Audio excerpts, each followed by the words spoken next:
Hello guys, welcome back to my YouTube channel. In today's video, I'm going to show you how to make a private server in Blox Fruits. If you want to create private servers in Blox Fruits in both PC and mobile, the process is very simple. Here, I will demonstrate it on my PC, but you can follow the similar steps on your mobile as well.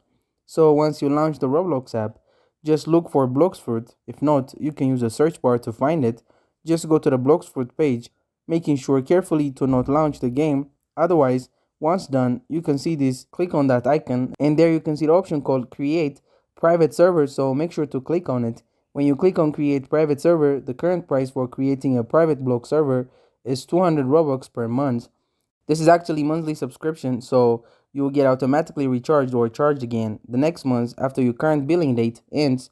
But don't worry, you can always cancel your private server subscription anytime that you want to, so depending upon once you are confirming it, click on the Create Private Server button and making sure that you have got sufficient grows to pay for it, you'll be able to go ahead and create a server name, and then you'll be able to find them in your active server list.